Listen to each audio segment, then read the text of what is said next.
Halo, selamat datang di Sekolah Online Teknik Otomotif. Dalam video kali ini kita akan membahas mengenai sirkuit kelistrikan.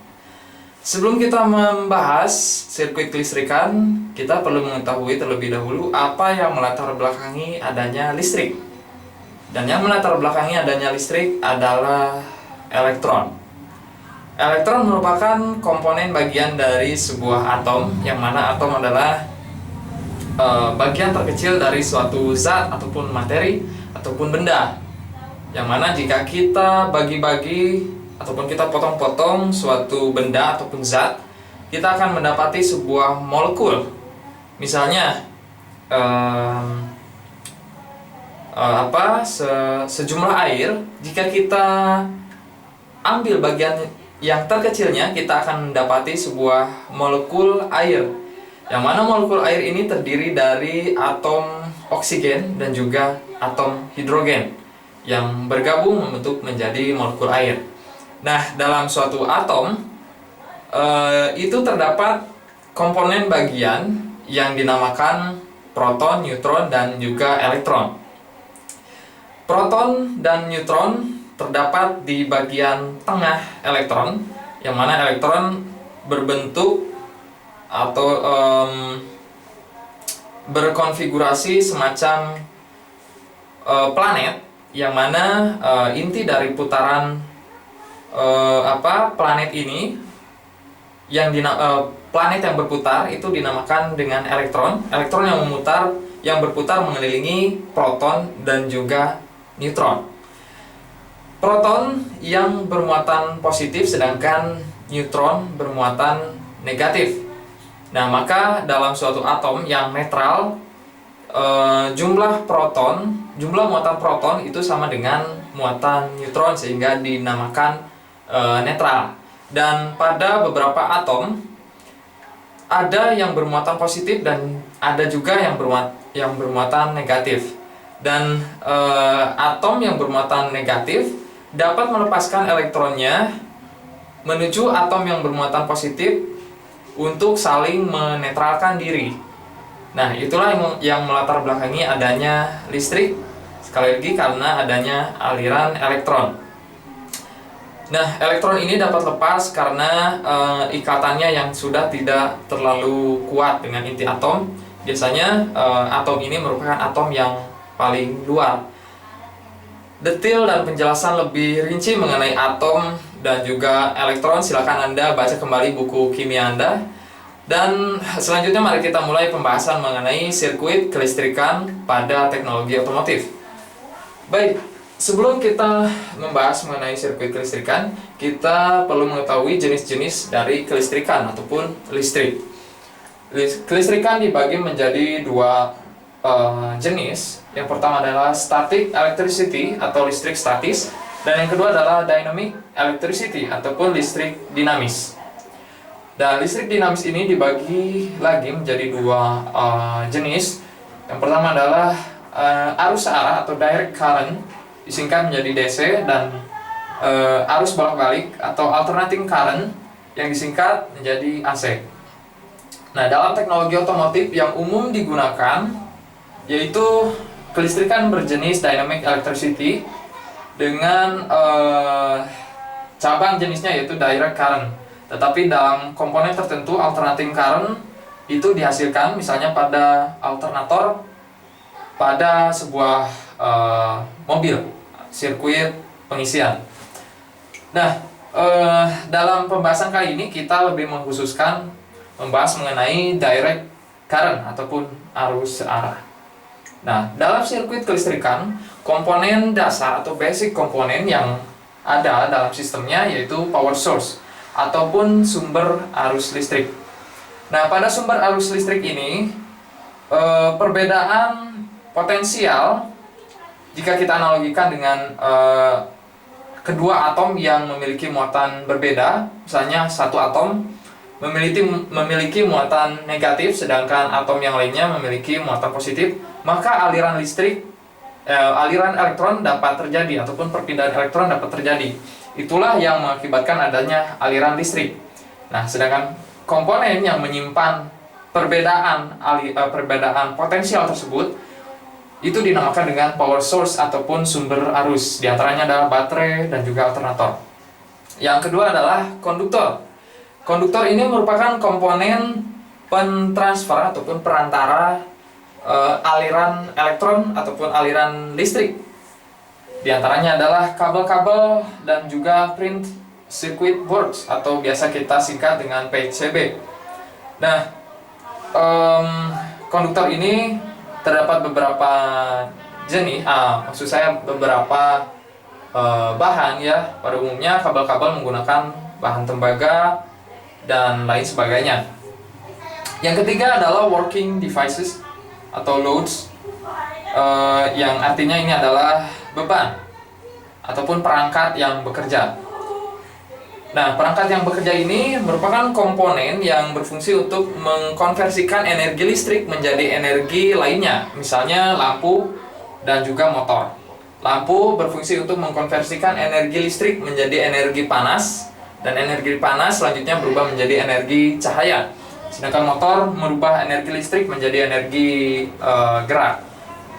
Dan yang keempat adalah control devices atau perangkat pengendali atau perangkat kontrol. Adalah perangkat yang berfungsi untuk mengatur keberfungsian sirkuit kelistrikan. Apakah kita akan menyambungkan ataupun memutuskan sirkuit kelistrikan, itu adalah fungsi dari switch dan juga relays. Nah, detail-detail dari control devices kita akan membahasnya di video yang lainnya dari channel Sekolah Online Teknik Otomotif. Dan yang kelima, yang terakhir, ini adalah protection devices, yaitu perangkat pelindung sirkuit kelistrikan yang berfungsi untuk mencegah sirkuit kelistrikan dari malfungsi ataupun kerusakan. Nah, kerusakan ini biasanya disebabkan oleh kelebihan arus dan kabel-kabel yang ada dalam sistemnya itu tidak mampu menampung arus, yaitu diantaranya contoh yang saya tuliskan yaitu fuse dan juga circuit breaker. Nah, selanjutnya kita mulai lihat ke sebuah diagram. Ini bukan diagram kelistrikan yang sederhana, tapi masih ada gambar-gambar yang lebih real di sini, yaitu baterai dan lampu. Sedangkan diagram yang lebih umum itu hanya berbentuk simbol-simbol yang kita akan membahas di lain video. Nah, seperti yang telah saya katakan, power source itu berfungsi untuk menyimpan perbedaan potensial. Nah, listrik mengalir dari potensial tinggi menuju ke potensial rendah. Dalam hal ini, arus listrik konvensional mengalir dari muatan positif menuju kutub positif menuju kutub negatif. Sedangkan arus ataupun aliran elektron itu mengalir dari kutub negatif menuju ke kutub positif. Nah, yang saya gambarkan di sini yang berwarna hijau ini adalah arah aliran arus listrik konvensional yang mengalir dari kutub positif menuju ke kutub negatif. Nah, mari kita runut aliran listrik dari baterai hingga kembali ke baterai lagi untuk dapat menyalakan sebuah lampu. Baik, listrik mula-mula mengalir ataupun keluar dari kutub positif melewati sebuah kabel yang merupakan sebuah konduktor dan melewati sebuah fuse di sini. Nah, fuse ini berfungsi untuk mencegah rusaknya sirkuit kelistrikan seperti yang telah saya singgung sebelumnya. Jika sewaktu-waktu sirkuit kelistrikan mengalami aliran pendek ataupun arus pendek, short circuit yang dapat menyebabkan rusaknya kabel-kabel dan bahkan power source. Nah, misalnya di area kabel yang setelah melewati fuse ini, kabel langsung masuk ataupun langsung mengarahkan listrik ke kutub negatif. Maka di sini tidak ada beban. Maka jika tidak ada beban, arus listrik dapat dengan leluasa mengalir ke kutub negatif. Detail dari apa itu beban ataupun resistansi, arus dan juga voltase kita akan membahas di lain video yang berjudul Hukum Ohm dari channel Sekolah Online Teknik Otomotif. Nah, maka kita kembali. Jika arus listrik langsung mengalir ke kutub negatif tanpa adanya beban, maka kabel tidak akan mampu menanggung arus yang terlampau banyak yang melewatinya.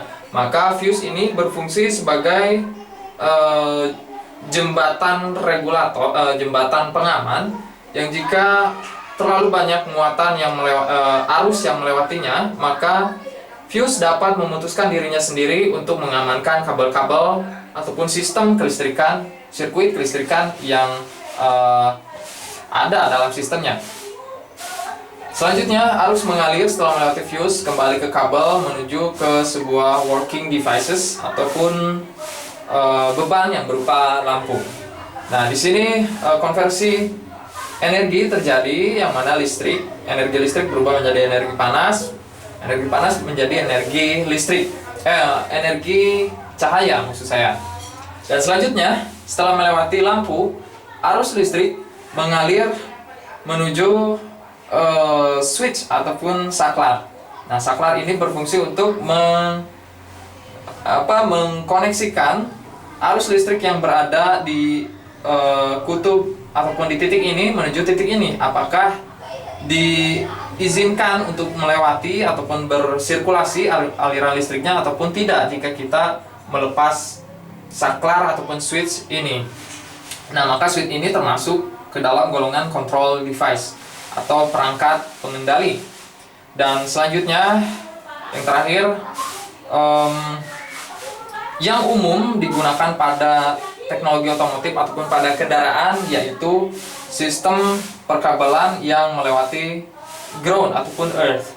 Nah, ground ini dapat berupa blok engine ataupun rangka chassis yang bersifat konduktor. Nah, jadi aliran listrik melewati ground ataupun konduktor yang ada pada komponen kendaraan, misalnya blok engine, chassis, dan rangka, melewati kabel kembali untuk menuju ke kutub negatif dari baterai.